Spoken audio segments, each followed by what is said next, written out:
أعوذ بالله من الشيطان الرجيم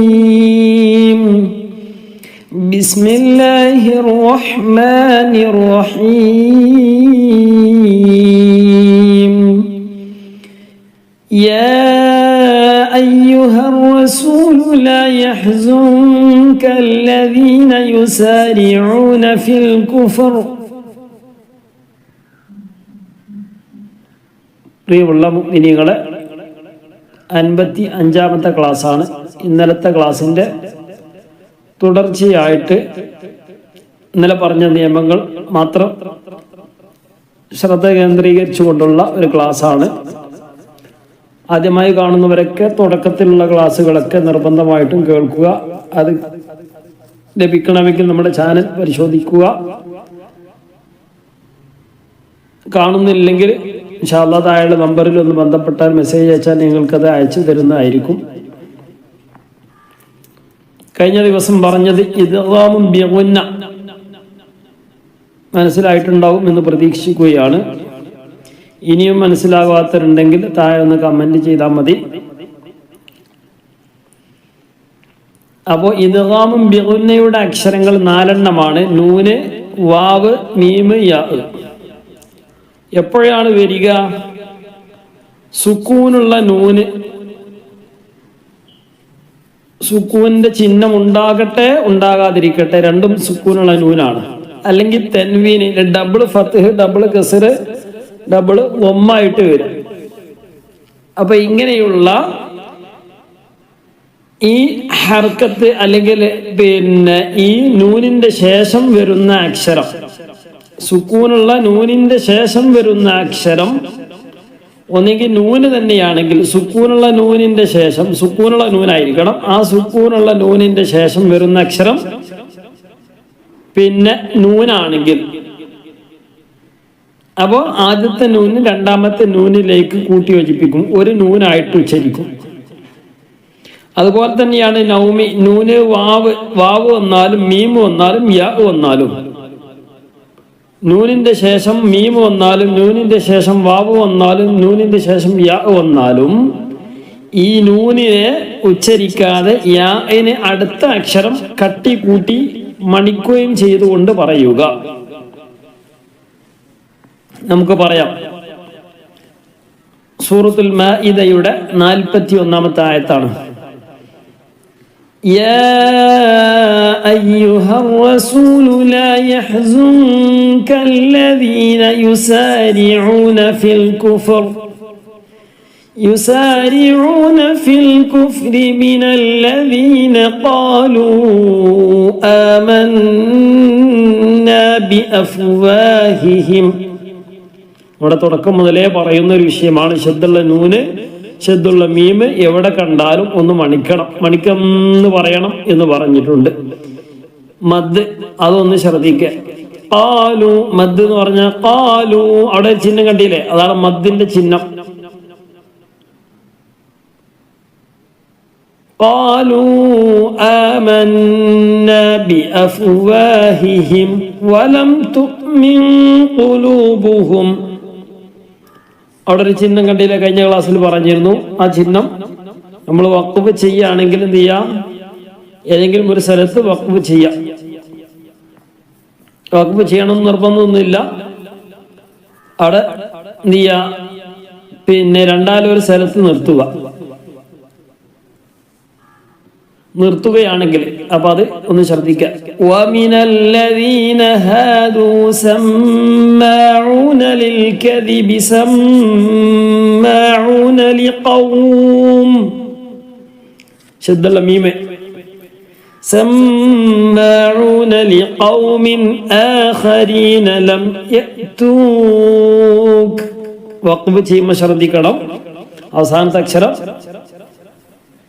അതിന് സുക്കൂൻ കൊടുക്കണം. തൻവീൻ ഫത്ഹോ നീട്ടാനുള്ള സ്ഥലമോ അല്ലെങ്കിൽ അവസാനത്തെ അക്ഷരത്തിന് സുക്കൂൻ കൊടുക്കണം. തൊട്ട് മുമ്പുള്ള അക്ഷരം അവസാനത്തതിന്റെ മുമ്പുള്ള അക്ഷരം നീട്ടാനുള്ള അക്ഷരമാണെങ്കിൽ ഒന്നുകൂടി നീട്ടിയിട്ടാണ് നിർത്തേണ്ടത്. ലം യഅതൂക. يحرفون الكلم من بعد مواضعه. യുഹറി എന്ന് പറയുന്നത് യുഹരി റായിന് തർക്കീക്ക് ചെയ്യേണ്ട സ്ഥലമാണ്. യുഹർരിഫൂനൽ കലിമ മിൻ ബഅദി മവാളിഇഹി യഖൂലൂന ഇൻ ഊതീതും ഹാദാ ഫഖുദൂഹു വഇൻ ലം തുതൗഹു ഫഹ്ദറൂ വമൻ യുരിദില്ലാഹ്.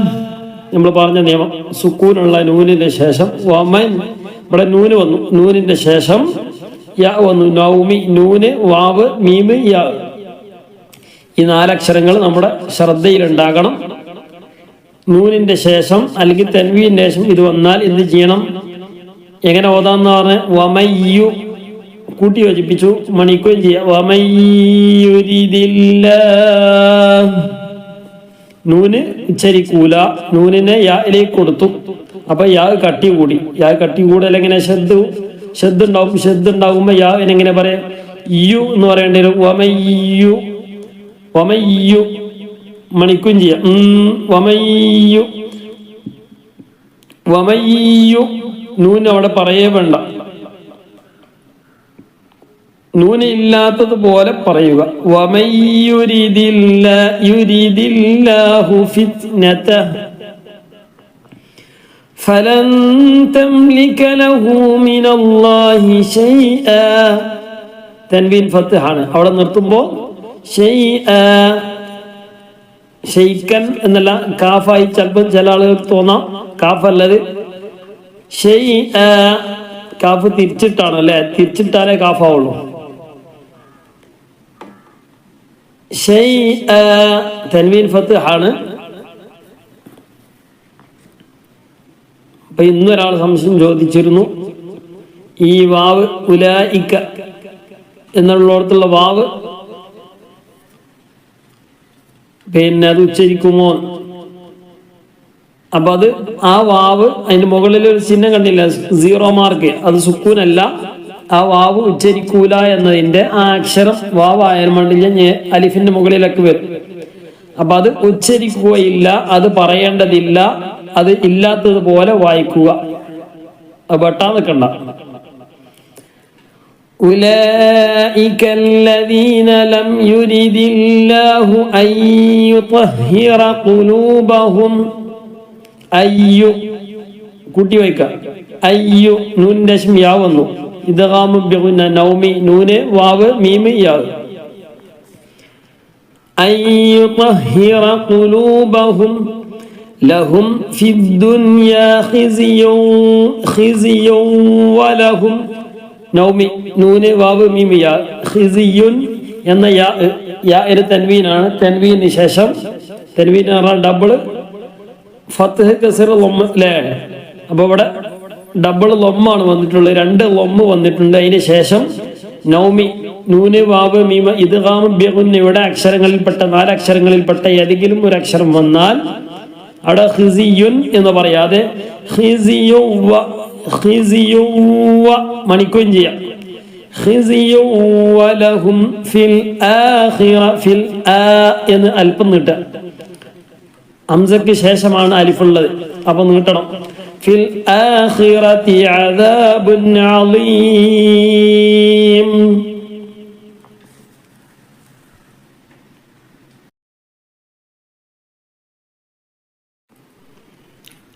ഒന്നുകൂടെ ആയത്തൊന്ന് ഓതി നോക്കി ആ നിയമങ്ങളൊക്കെ പാലിച്ചുകൊണ്ട് വളരെ സാവകാശം സ്ലോവല് കൂടെ ഒന്ന് ഓതുക. നമ്മുടെ ക്ലാസ് പിന്നെ ചുരുങ്ങിയത് 3 പ്രാവശ്യമെങ്കിലും ഖത്ബ് തീരുന്ന രൂപത്തിലുള്ള ക്ലാസ്സുകളാണ്. അപ്പൊ അതുകൊണ്ട് ആ രൂപത്തിൽ തന്നെ ക്ലാസ്സുകളൊക്കെ തീർക്കുക. ആദ്യമായിട്ട് കാണുന്നവരൊക്കെ എന്ത് ചെയ്യാം, നമ്മുടെ ചാനലൊന്ന് സബ്സ്ക്രൈബ് ചെയ്യാം, വീഡിയോ ഒക്കെ ഒന്ന് ലൈക്ക് ചെയ്യാം. പരമാവധി കൂട്ടുകാർക്ക്, കുടുംബ ഗ്രൂപ്പുകളിലേക്കൊക്കെ ഒന്ന് അയച്ചു കൊടുക്കുക. നമ്മുടെ വീഡിയോകൾ അയച്ചു കൊടുത്താൽ ഇതിൽ താഴെ ഉണ്ടാവും ഒരു ആരോ മാർക്കിൽ ക്ലിക്ക് ചെയ്താൽ വാട്സപ്പിലേക്ക് പോകുന്ന ചിഹ്നങ്ങൾ ഉണ്ടാവും. ആ വാട്സപ്പിലൊന്ന് ക്ലിക്ക് ചെയ്താൽ ആർക്കാണ് അയച്ചു കൊടുക്കേണ്ടത് നിങ്ങൾ ഉദ്ദേശിച്ച ഗ്രൂപ്പുകളിലേക്കൊക്കെ എന്ത് ചെയ്യുക, ഒന്ന് അയച്ചു കൊടുക്കുക. ഇൻഷാ അല്ലാഹ് അനുവാദമുള്ള ഗ്രൂപ്പുകളിലേക്കൊക്കെ അയച്ചു കൊടുക്കുക. അല്ലാഹു തആല നമ്മുടെ പ്രവർത്തനങ്ങൾ സ്വീകരിക്കട്ടെ. അതുപോലെ തന്നെ നമ്മുടെ ക്ലാസ്സുകൾ ലഭ്യമാവാൻ താഴെ നമ്പറിൽ നേരത്തെ പറഞ്ഞതുപോലെ ഒന്ന് മെസ്സേജ് അയക്കുക.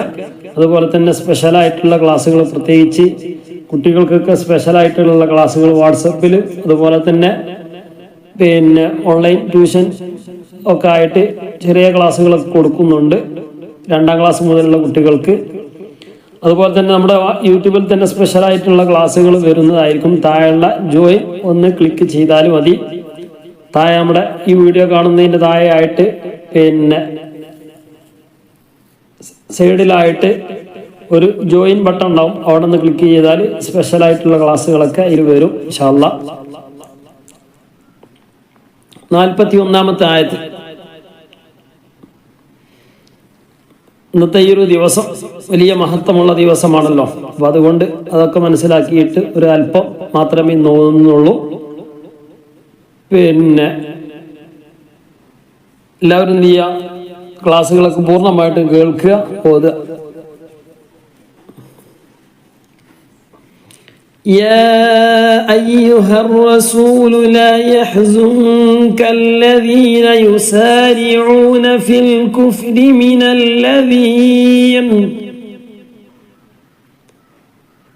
الذين قالوا آمنا بأفواههم ولن تؤمن قلوبهم ومن الذين هادوا سماعون للكذب سماعون لقوم آخرين لم يأتوك يحرفون الكلم من بعد مواضعه يقولون إن أوتيتم هذا فخذوه وإن لم تؤتوه فاحذروا ومن يرد الله فتنته فلن تملك له من الله شيئا أولئك الذين لم يرد الله أن يطهر قلوبهم لهم في الدنيا خزي ولهم في الآخرة عذاب عظيم. 42 سماعون للكذب أكالون للسحت. അവിടെ മണിച്ചതുപോലെ അക്ക എന്ന് പറയരുത്. മീമും നൂന മണിക്കേണ്ട. ശബ്ദുള്ള മീമ് ഒറ്റക്ക് ഇങ്ങനെ വരുമ്പോ അതൊക്കെ എന്ത് ചെയ്യാം, മണിക്കുക. سماعون للكذب أكالون للسحت فإن للسحت എന്ന് പറയുന്നത് للسحت فإن جاءوك فاحكم بينهم. ഇവിടെ ഇഖ്ഫാ ചെയ്യണം, മറച്ചു മണിക്കും. മീമിന്റെ നിയമമാണ്. മീമിന്റെ ശേഷം ബ വന്നാൽ മറച്ചു മണിക്കും. മീമിന് 3 നിയമങ്ങളാണുള്ളത്. മീമിന്റെ ശേഷം ബ വന്നാൽ മറച്ചു മണിക്കുക. ഫഹ്കും ബൈനഹും എന്ന് പറയരുത്. അപ്പൊ വ്യക്തമായി ഫഹ്കും ബൈനഹും. മീമിന് ശേഷം മീം വന്നാൽ ഒരു മീമായിട്ട് ഉച്ചരിക്കുക, മണിക്കുകയും ചെയ്യാം. മീമിന് ശേഷം ബാക്കി ഏത് വന്നാലും മീം വ്യക്തമായിട്ട് പറയാം. സുക്കൂനുള്ള മീമിന്റെ നിയമം പറഞ്ഞ്, സുക്കൂനുള്ള മീമാണെങ്കിൽ ഇപ്പൊ ഇവിടെ മീമിനൊന്നും ഇല്ല, അപ്പൊ പിന്നെ സുക്കൂനാണ്. ഒന്നും ഇല്ലെങ്കിൽ പിന്നെ സുക്കൂനാണ്. ഫഹ്കും ബൈനഹും ഔ അഅ്റിദ് അൻഹും وإن تعرض عنهم فلن يضروك شيئا وإن تعرض عنهم فلن يضروك شيئا وإن حكمت فاحكم بينهم بالقسط. അവിടെ മീം ഇഖ്ഫാ ചെയ്യണം. ഇന്നല്ലാഹ യുഹിബ്ബുൽ മുഖ്സിതീൻ. ഒന്നുകൂടെ. സമ്മാഊന ലിൽകദിബി അക്കാലൂന ലിസ്സുഹ്ത് فإن جاءوك فاحكم بينهم أو أعرض عنهم وإن تعرض عنهم وإن تعرض عنهم فلن يضروك شيئا وإن حكمت فاحكم بينهم بالقسط إن الله يحب المقسطين وكيف يحكمونك وعندهم التوراة فيها حكم الله ثم يتولون من بعد ذلك وما أولئك بالمؤمنين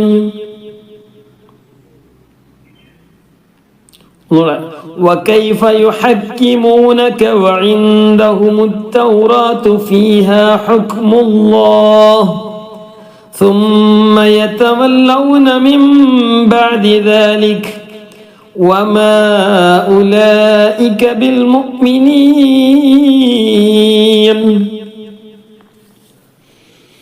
إنا أنزلنا التوراة ഇവിടെ ഇന്ന എന്നുള്ളത് മദ് വന്നു. ഇത് മദ് മുത്തസിലാണോ മുൻഫസിലാണോ എന്ന് ഒന്നെല്ലാവരും കമന്റ് ചെയ്യാം ഇൻഷാ അല്ലാഹ്. ഇന്നാ അൻസൽന التوراة فيها هدى ونور. അവിടെ മദ് മുത്തസിലാണോ മുൻഫസിലാണോ എന്ന് കമന്റ് ചെയ്യുക. അവിടെ ഇന്ന എന്താ കാരണം, ഇന്ന എന്ന് ഒരു വാക്കാണ്, അതിന് ശേഷം അൻസൽന മറ്റൊരു വാക്കാണ്. അപ്പോൾ മദ്ദക്ഷരമായ അലിഫിന്റെ ശേഷം ഹംസ വന്ന് ആ എന്ന് വന്നത് അടുത്ത വാക്കിലാണ്. അടുത്ത വാക്കിൽ വന്നാൽ മദ് മുത്തസിലാണോ മുൻഫസിലാണോ എന്ന് വ്യക്തമാക്കുക.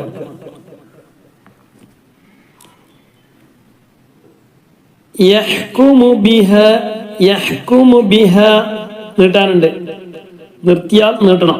നിർത്തുന്നില്ല എങ്കിൽ ശേഷമുള്ളത് കഴിഞ്ഞ ക്ലാസ്സിലൊക്കെ പറഞ്ഞിരുന്നു, നീട്ടാനുള്ളതിന് ശേഷം ഷദ്ദോ സുക്കൂന വന്നാൽ നീട്ടാനുള്ള ആ അലിഫ് അല്ലെങ്കിൽ യാ അല്ലെങ്കിൽ വാവ് ഒഴിവാകുന്നതാണ്. ബിഹാൻ നബിയൂൻ എന്ന് പറയുന്നത് ബിഹൻ നബിയൂന അല്ലദീന അസ്ലമു.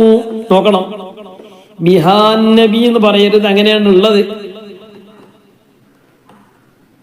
ബിഹൻ നബിയൂന അല്ലദീന അസ്ലമു للذين هادوا والربانيون والأحبار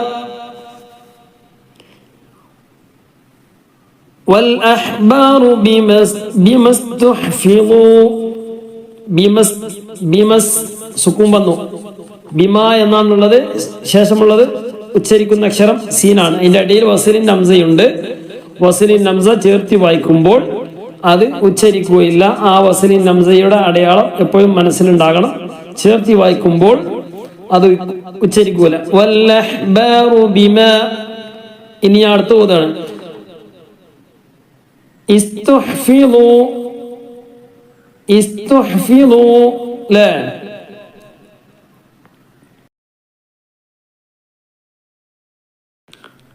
استحفظوا من كتاب الله. കുട്ടിയേക്കുമ്പോ ബിമസ്തുഹ്ഫിളു മിൻ കിതാബില്ലാഹ്. നമ്മൾ മുമ്പ് പറഞ്ഞിട്ടുണ്ട്, മൂന്നാമത്തെ അക്ഷരം നോക്കിയിട്ടാണ് പിന്നെ അപ്പൊ ഇവിടെ ത എന്ന് ലൊമ്മല്ലുള്ളത്, അപ്പൊ ഒരു ഊ എന്നല്ല പറയേണ്ടത് എന്നുള്ള സംശയം ഉണ്ടോ? എന്നെ അപ്പം തന്നെ ഞാൻ അന്ന് മുതലേ പറയാറുണ്ട്, അത് എല്ലാ സ്ഥലത്തേക്കും ബാധകമല്ല. സാധാരണ ചില പദങ്ങൾ, മിക്ക പദങ്ങളും അങ്ങനെ തന്നെ വരിക. അതിന് കൃത്യമായിട്ട് നമ്മൾ കേട്ട് പഠിക്കാൻ തന്നെ വേണം. അല്ലെങ്കിൽ പിന്നെ അതിൻ്റെ ഏകദേശം കുറച്ചെങ്കിലും ഗ്രാമറും കാര്യങ്ങളൊക്കെ നമുക്ക് അറിയണം. അപ്പൊ അതിനാണ് വിശുദ്ധ ഖുർആൻ തുടക്കം മുതൽ അവസാനം വരെ നമ്മൾ എന്ത് ചെയ്യുക, ഉസ്താദുമാരിൽ നിന്നൊക്കെ കേട്ട് പഠിക്കണം എന്ന് പറഞ്ഞ്. ഇതല്ലാത്ത വേറെ പദം ഖുർആനില്ലല്ലോ. നമ്മൾ ഈ പഠിക്കുന്ന അല്ലാത്ത ഖുർആനിലുള്ള ഈ ആയത്തുകളല്ലാതെ മറ്റൊരു പദങ്ങളില്ലല്ലോ. അപ്പൊ നമ്മൾ തുടക്കം മുതൽ ഒടുക്കം വരെ എന്ത് ചെയ്യണം, ക്ലിയർ ആക്കി നമ്മൾ പഠിച്ചിരിക്കണം. അപ്പൊ ഇങ്ങനെ കൺഫ്യൂഷൻ വരുന്ന ഭാഗങ്ങളൊക്കെ എന്ത് ചെയ്താമേ കൂട്ടി വെച്ചമ്മേ. والأحبار بما استحفظوا من كتاب الله وكانوا عليه شهداء فلا تخشوا الناس واخشوني ولا تشتروا واخشوني എന്ന് പറയുന്നത് واخشوني ولا تشتروا بآياتي ثمنا قليلا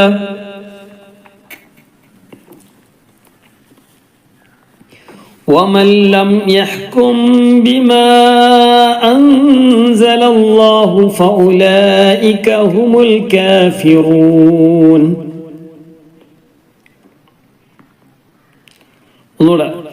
إنا أنزلنا التوراة فيها هدى ونور.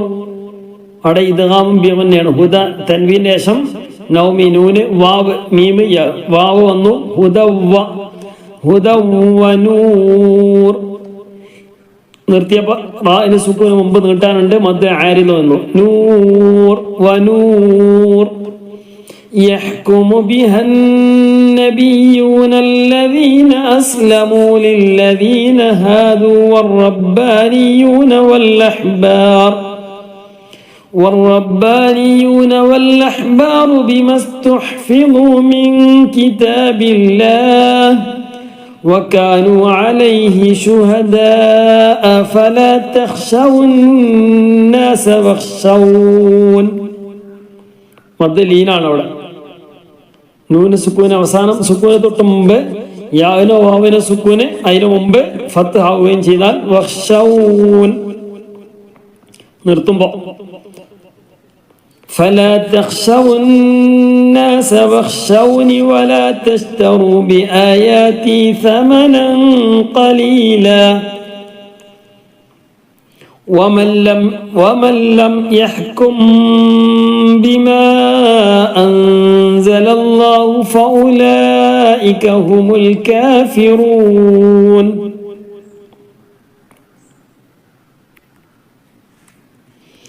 وكتبنا عليهم فيها أن النفس بالنفس ശുദ്ധുള്ള നൂന് മൂന്നെണ്ണമുണ്ട്. മൂന്ന് മണിക്കണം. أن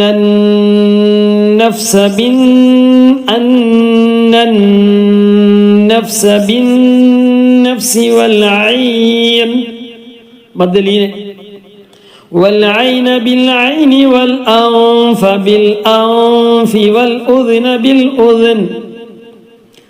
والأذن بالأذن والسن بالسن والجروح قصاص فمن تصدق به فهو كفارة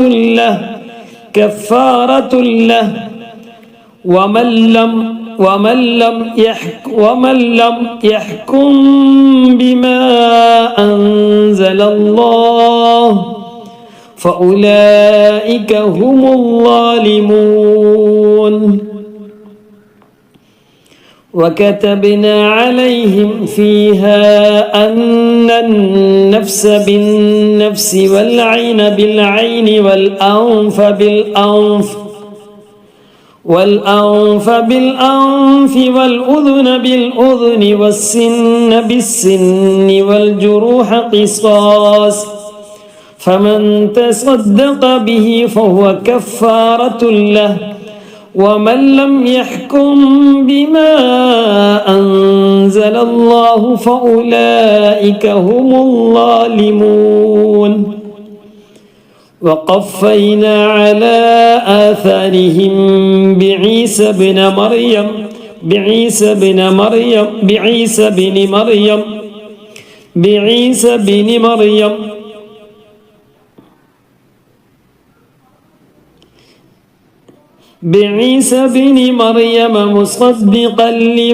مصدقا لما بين يديه بين يديه من التوراة وآتيناه الإنجيل فيه هدى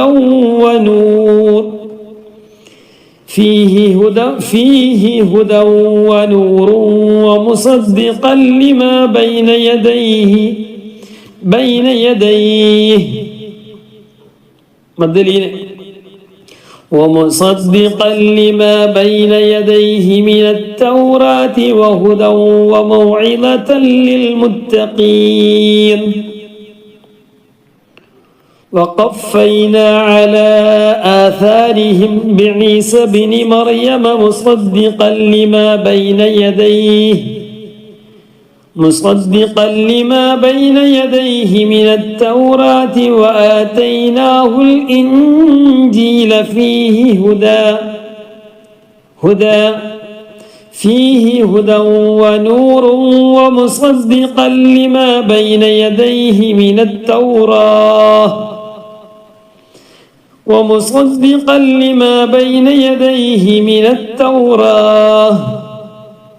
توراة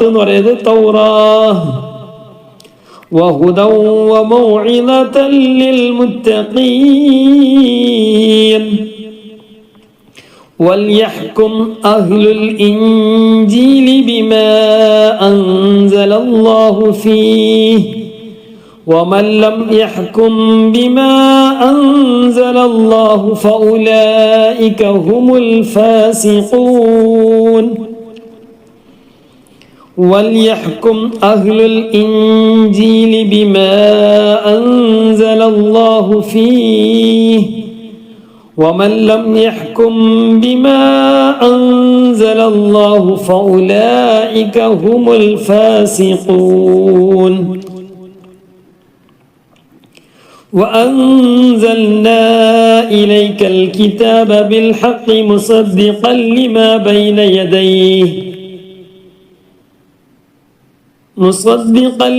بين يديه من الكتاب ومهيمنا عليه مدلين فاحكم بينهم بما أنزل الله ولا تتبع أهواءهم عما جاءك من الحق لكل جعلنا منكم شرعة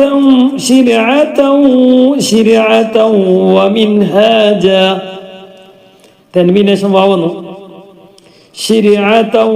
شرعة ومنهاجا ഇവിടെ ശ്രദ്ധിക്കുക റായിലെ സുക്കൂന് മുമ്പ് കസറാണ് അതിന് ശേഷമുള്ളത് ഐനുമാണ് റായില് തർക്കീക്ക് ചെയ്യണം റായില് കസർ റായില് സുക്കൂന് മുമ്പ് കസറാണെങ്കിൽ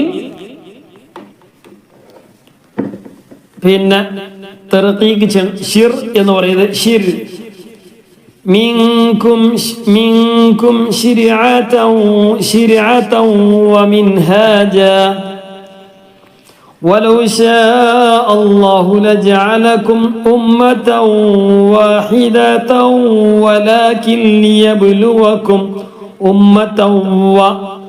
أمة واحدة وإدغام بغنى نومي ولكن ليبلوكم فيما آتاكم فاستبقوا الخيرات إلى الله مرجعكم جميعا فينبئكم بما كنتم فيه تختلفون مرجعكم റായിന് സുക്കൂന് മുമ്പ് ഫത്ഹാണ് അവിടെ മർ എന്ന് തന്നെ പറയണം وأنزلنا إليك الكتاب بالحق مصدقا لما بين يديه من الكتاب ومهيمنا عليه فاحكم بينهم بما أنزل الله ولا تتبع أهواءهم عما جاءك من الحق لكل جعلنا منكم منكم شرعة ومنهاجا ولو شاء الله لجعلكم أمة واحدة ولكن ليبلوكم فيما آتاكم فاستبقوا الخيرات إلى الله مرجعكم جميعا فينبئكم بما كنتم فيه تختلفون وأنحكم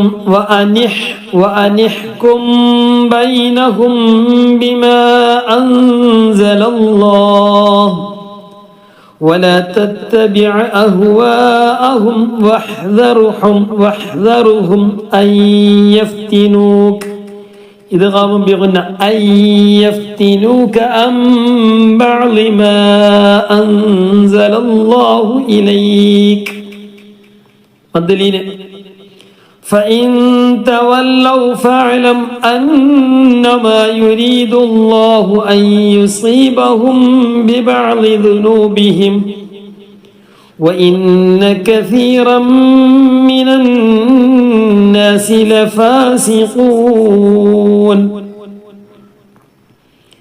وأنحكم بينهم بما أنزل الله ولا تتبع أهواءهم واحذرهم أن يفتنوك عن بعض ما أنزل الله إليك فإن تولوا فاعلم أنما يريد الله أن يصيبهم ببعض ذنوبهم وإن كثيرا من الناس لفاسقون وإن كثيرا إدغام بغنى نومي نون واو ميم تنوين اسم ميم വന്നു കൂട്ടി യോജിപ്പിക്കുക കസീറമ്മി മണിക്കൊഞ്ചിയ കസീറമ്മി അഫഹുക്മൽ ജാഹിലിയ്യ അഫഹുക്മൽ കൂട്ടി വായിക്കുമ്പോൾ അഫഹുക്മൽ വസലിന്റെ അംസയുണ്ട് ചേർത്തി വായിക്കുമ്പോൾ അത് പറയുകയില്ല അഫഹുക്മൽ ജാഹിലിയ്യതി യബ്ഗൂൻ നിർത്തി നൂന് സുക്കൂന് മുമ്പ് നീട്ടാനുണ്ട് മധ്യ ആരില് ومن أحسن من الله حكما لقوم يوقنون حكما لإدغام بلا غنيان لا حكما لقوم يوقنون إن شاء الله الله سبحانه وتعالى നാം ഓതിയ ഖിറാഅത്തിനെ നമ്മിൽ നിന്നും പരിപൂർണമായിട്ടും കബൂൽ ചെയ്ത് അനുഗ്രഹിക്കുമാറാകട്ടെ. ഇൻഷാ അല്ലാഹ് എപ്പോഴും പറയുന്ന പോലെ ലൈക്ക് ചെയ്യുക, നിങ്ങളെ കമൻറ്റുകളൊക്കെ കൂടുതൽ ആളുകളിലേക്കും ഒക്കെ എത്താനൊക്കെ സഹായകമാകും. പിന്നൊന്ന്, നമ്മൾ സാധാരണ താഴെ ഏതെങ്കിലുമൊക്കെ പ്രോഡക്റ്റുകൾ ഇങ്ങനെ മെൻഷൻ ചെയ്യാറുണ്ട്. സാധാരണ ഓൺലൈനിൽ നിന്നൊക്കെ വാങ്ങുന്ന ആളുകൾ നമ്മുടെ ഈ ലിങ്ക് വഴി ആ വസ്തു തന്നെയാണല്ല മറ്റൊരു ഏതെങ്കിലും നിങ്ങൾ ഇഷ്ടപ്പെട്ട വസ്തുക്കൾ വാങ്ങുകയാണെങ്കിൽ അതിൻ്റെതായ നേട്ടങ്ങൾ നമ്മുടെ ചാനലിലുണ്ടായിരിക്കുന്നതാണ്. അപ്പോൾ അത് നിർബന്ധമില്ല. നിങ്ങൾ വാങ്ങുകയാണെങ്കിൽ നിങ്ങൾക്ക് പ്രത്യേകിച്ച് നഷ്ടങ്ങളോ ലാഭങ്ങളോ ഒന്നും ഉണ്ടാവില്ല. വാങ്ങുന്ന ആളുകൾ ഈ ലിങ്ക് ഉപയോഗിച്ച് വാങ്ങുകയാണെങ്കിൽ അതിൻ്റെതായ നേട്ടങ്ങൾ നമുക്കുണ്ടാകും ഇൻഷാ അല്ലാഹ്. അങ്ങനെ പല നിലക്കും നമ്മുടെ ചാനലിൻ്റെ വളർച്ചയ്ക്ക് സഹായകമാകും ഇൻഷാ അല്ലാഹ്. അതൊക്കെ നിങ്ങൾ ശ്രദ്ധിക്കുമെന്ന് പ്രതീക്ഷിക്കുകയാണ്. അല്ലാഹു തആല നമ്മുടെയൊക്കെ പ്രവർത്തനങ്ങൾ ഖബൂൽ ചെയ്ത് അനുഗ്രഹിക്കുമാറാകട്ടെ. വിശുദ്ധ ഖുർആൻ മനോഹരമായിട്ട് നമുക്ക് പാരായണം ചെയ്യണം. പരിശുദ്ധ റമദാൻ അതിൻ്റെ അവസാനത്തോടുകൂടെ നമുക്ക് നമ്മുടെ ഖത്മുകൾ തീർക്കണം. അല്ലാഹു തആല നമുക്കൊക്കെ തൗഫീഖ് നൽകി അനുഗ്രഹിക്കുമാറാകട്ടെ. ഒരുപാട് ആളുകൾ ദുആ ചെയ്യാൻ വേണ്ടി പറഞ്ഞിട്ടുണ്ട്. എല്ലാവരുടെ ഉദ്ദേശങ്ങളും അല്ലാഹു തആല പൂർത്തീകരിച്ച് നൽകി അനുഗ്രഹിക്കുമാറാകട്ടെ. വളരെ കുറച്ച് മാത്രമേ ഓതിയിട്ടുള്ളൂ ഇൻഷാ അല്ലാഹ്. ഇന്നത്തെ ദിവസം മാനിച്ചുകൊണ്ടാണ് അല്ലാഹു തആല നമ്മുടെയൊക്കെ എല്ലാ കാര്യത്തിലും ഖൈറും ബറക്കത്തും റാഹത്തും സന്തോഷവും ഐശ്വര്യവും അഭിവൃദ്ധിയും നൽകി അനുഗ്രഹിക്കട്ടെ. നമ്മുടെ ആരോഗ്യത്തിൽ, പ്രത്യേകിച്ച് വീട്ടിൽ, കുടുംബത്തിൽ, മക്കളിൽ, പേരമക്കളിൽ, നമ്മുമായി ബന്ധപ്പെട്ട എല്ലാവരുടെ ജോലികളിൽ, നമ്മുടെ ഇബാദത്തുകളിൽ അല്ലാഹു തആല എല്ലാ നിലക്കും വർധനവും ബറക്കത്തും ഐശ്വര്യവും റാഹത്തും സന്തോഷവും അല്ലാഹു തആല പ്രദാനം ചെയ്ത് അനുഗ്രഹിക്കുമാറാകട്ടെ. മരണം ഖൈറാകുന്ന സമയത്ത് ഈ വിശുദ്ധ ഖുർആന്റെ ബറക്കത്ത് കൊണ്ട് അല്ലാഹു തആല നമ്മുടെ ഈമാൻ സലാമത്താക്കി നൽകി അനുഗ്രഹിക്കുമാറാകട്ടെ. ഹബീബായ റസൂലുള്ളാഹി സ്വല്ലല്ലാഹു അലൈഹി വസല്ലം തങ്ങളോട് കൂടെ ഒരുമിച്ച് കൂടാനുള്ള സൗഭാഗ്യം അല്ലാഹു തആല നമുക്ക് നമ്മോട് ബന്ധപ്പെട്ട മാതാപിതാക്കൾ, സഹോദരിമാര്, ഉസ്താദുമാർ, ബന്ധപ്പെട്ടവര്, മരണപ്പെട്ടവര് എല്ലാവരെയും അല്ലാഹു തആല ഉൾപ്പെടുത്തി അനുഗ്രഹിക്കുമാറാകട്ടെ എന്ന് ദുആ ചെയ്യുകയാണ്.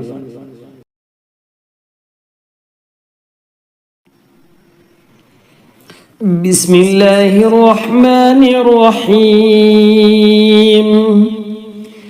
യാ അയ്യുഹർ റസൂൽ ലാ യഹ്സുൻക അല്ലദീന യുസാരിഊന ഫിൽ കുഫ്രി മിനല്ലദീന ഖാലൂ يسارعون في الكفر من الذين قالوا آمنا بأفواههم ولن تؤمن قلوبهم ومن الذين هادوا سماعون للكذب سماعون لقوم آخرين لم يأتوك يحرفون الكلم من بعد مواضعه يقولون إن أوتيتم هذا فخذوه وإن لم تؤتوه فاحذروا ومن يرد الله فتنته فلن تملك له من الله شيئا أولئك الذين لم يرد الله أن يطهر قلوبهم لهم في الدنيا خزي ولهم في الآخرة عذاب عظيم. سماعون للكذب أكالون للسحت فإن جاءوك فاحكم بينهم أو أعرض عنهم وإن تعرض عنهم فلن يضروك شيئا وإن حكمت فاحكم بينهم بالقسط إن الله يحب المقسطين. وكيف يحكمونك وعندهم التوراة فيها حكم الله ثم يتولون من بعد ذلك وما أولئك بالمؤمنين. إنا أنزلنا التوراة فيها هدى ونور يحكم بها النبيون الذين أسلموا للذين هادوا والربانيون والأحبار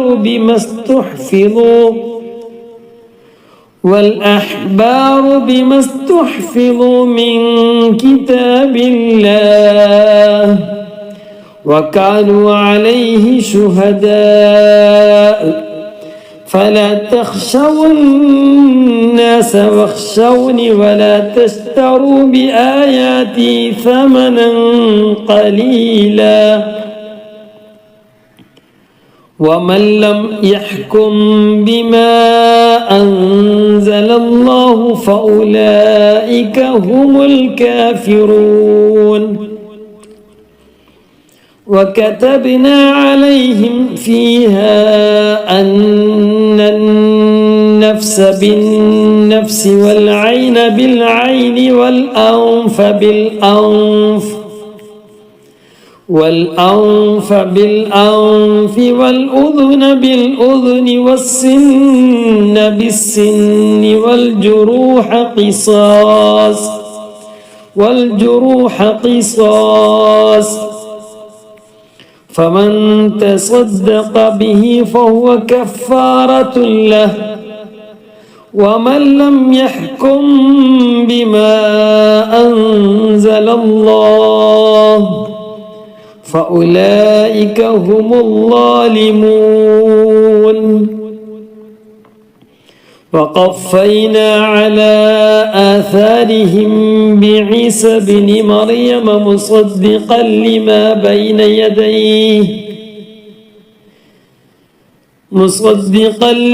بين يديه من التوراة وآتيناه الإنجيل فيه هدى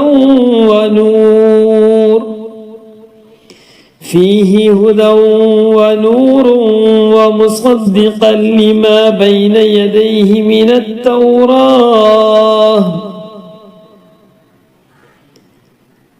التوراة وهدى وموعظة للمتقين. وليحكم أهل الإنجيل بما أنزل الله فيه ومن لم يحكم بما أنزل الله فأولئك هم الفاسقون. وأنزلنا إليك الكتاب بالحق مصدقا لما بين يديه من الكتاب ومهيمنا عليه فاحكم بينهم بما أنزل الله ولا تتبع أهواءهم عما جاءك من الحق لكل جعلنا منكم شرعة ومنهاجا ولو شاء الله لجعلكم أمة واحدة ولكن ليبلوكم فيما آتاكم فاستبقوا الخيرات إلى الله مرجعكم جميعا فينبئكم بما كنتم فيه تختلفون. وأن احكم بينهم بما أنزل الله ولا تتبع أهواءهم واحذرهم أن يفتنوك عن بعض ما أنزل الله إليك فإن تولوا فاعلم أنما يريد الله أن يصيبهم ببعض ذنوبهم وإن كثيرا من الناس لفاسقون. أفحكم الجاهلية يبغون ومن أحسن من الله حكما لقوم يوقنون. صدق الله العلي العظيم.